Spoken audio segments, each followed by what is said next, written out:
রহস্যজনকভাবে নিখোঁজ প্রাক্তন পঞ্চায়েত সদস্যা। রহস্যজনকভাবে নিখোঁজ ১ নম্বর জেটিয়া পঞ্চায়েতের প্রাক্তন পঞ্চায়েত সদস্যা। পরিবারের সন্দেহ কোনো পাচার চক্রের হাতে পড়েছেন তিনি। নৈহাটি বিধানসভার জেটিয়া গ্রাম পঞ্চায়েতের প্রাক্তন সদস্যা, বছর ৩৮, নমিতা দাশগুপ্ত গত ৫ই জুন লোন আনতে যাওয়ার নাম করে বাড়ি থেকে বেরোয়। হালিশহর বারেন্দ্রগলির বাড়ি থেকে টোটো করে কল্যাণী হাসপাতালের কাছে পৌঁছায়। তারপর থেকে তার কোনো হদিশ মিলছে না। পরিবারের পক্ষ থেকে হালিশহর থানায় নিখোঁজ ডায়েরি দায়ের করা হয়। নমিতা দাশগুপ্ত ও তার স্বামী রানা দাশগুপ্ত লোকসভা ভোটের আগে তৃণমূল ছেড়ে বিজেপিতে যোগ দেন। রানা দাশগুপ্ত বলেন, ভোটের ফল প্রকাশের দিন থেকে নিজের ও স্ত্রী নমিতার মোবাইলে একাধিক থ্রেট কল আসে, তবুও সাহস করে বাড়িতে থাকে। পরদিন বাড়ির লোকদের বলে ১১টা নাগাদ কল্যাণীতে যায়। ১১টা ৪৫ নাগাদ ওর ফোন বন্ধ হয়ে যায়। ওই দিন থেকে পুলিশের সহযোগিতায় চারদিকে খোঁজাখুঁজি করেও আজ পর্যন্ত সন্ধান মেলেনি। আশঙ্কা লোনের টোপ দেখিয়ে কোনো পাচারকারী নিয়ে যেতে পারে। ঘটনাটা হয়েছিল ভোটের পরে ৪ তারিখ রেজাল্ট বেরোয়। রেজাল্ট বেরোনোর পরে কিছু আমার কাছে এবং আমার মিসেসের কাছে কিছু থ্রেট কল আসছিল অচেনা নাম্বার থেকে। তারপরে ৭ তারিখ সে আমাকে ফোন করে বলে যে এক মাস প্রায় বাড়ি থেকে বেরোয়নি, আমার একটা লোন হবে ৮ তারিখে, ওখান থেকে ১০০০ টাকা পাবো, ৫,০০০ টাকা তোমাকে দেবো, একটু তাড়াতাড়ি বা দীঘা কোথাও ঘুরে আয়। ৭ তারিখ ৭টা ৩৫ আমাকে ফোন করে বলে, এবং ৮ তারিখ আমার মাকে বলে যায় বাড়ির থেকে বেরোনোর সময় যে রান্না এসে করবো, একটা লোনে যাচ্ছি। ঠিক 10:30টায় বাড়ির থেকে বেরোয়। সিসিটিভি ফুটেজ আমার বাড়ির যেটা আছে সেটাই দেখা যায় 10:30টায় বেরোয়। এবং তারপরে পুলিশ প্রশাসনের উদ্যোগে যখন বাইরের সিসিটিভি চেক করা হয়, যে একটা টোটো করে যাচ্ছে, সেই টোটোওয়ালাকে ধরে জানা যায় কল্যাণী জেএনএম হসপিটাল সংলগ্ন জায়গায় সে গিয়ে নেমেছে। ওখানে যাওয়ার পর থেকে ঠিক ১১টা ৪৫ থেকে তার সুইচ অফ।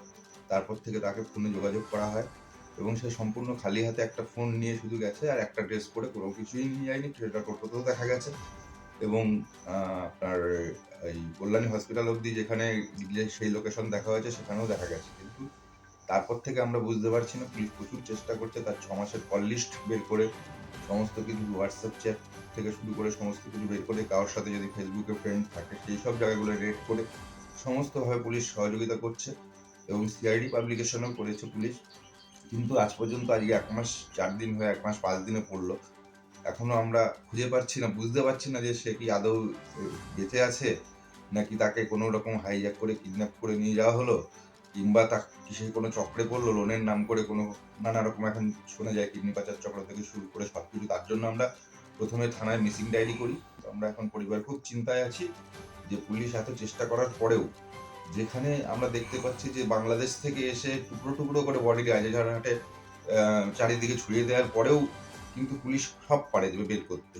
কিন্তু পুলিশ প্রচুর চেষ্টা করছে। আমি আমার ছেলে গিয়ে সেটা দেখছি এবং সমস্ত জায়গায় পুলিশ কল লিস্ট ঘেঁটে বা ইয়ে করে কোনো রকম ক্লু পাচ্ছে না বলেই পুলিশ হয়তো এখনো চেষ্টা করে খুঁজে পায়নি। তবে হালিশহর থানার অরিন্দম মোহরি, যে এখন আইও আছেন এবং বড়বাবু আছেন, তারা প্রচুর সহযোগিতা করছে এবং কাজ করছে, কিন্তু এখনো পর্যন্ত না পাওয়া যাওয়াতে আমরা খুব দুশ্চিন্তার মধ্যে আছি যে আদৌ সে জীবিত, নাকি কোনো কিডন্যাপিং চক্রের পাল্লায় পড়ে কোথাও বিক্রি হয়ে গেল, নাকি সে মরে মার্ডার হয়ে গেল।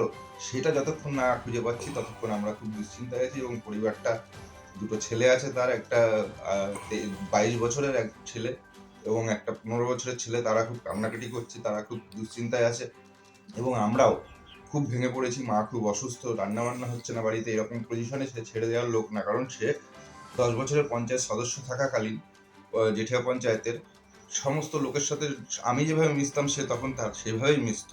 সেই সময় কিছু যখন সে কোনো রকম ভুল পদক্ষেপ নেয়নি, তার সঙ্গে ২৪ বছর আমি সংসার করেছি, আমি এখনো মনে করি যে কেউ কোনো ভুল পদক্ষেপ সে নেবে না, কারণ সে সেরকমভাবে আমরা কোনো রকম ফোন থেকেও কোনো রকম ক্লু পাইনি বা কোনো জায়গা থেকে কোনো ক্লু পাইনি।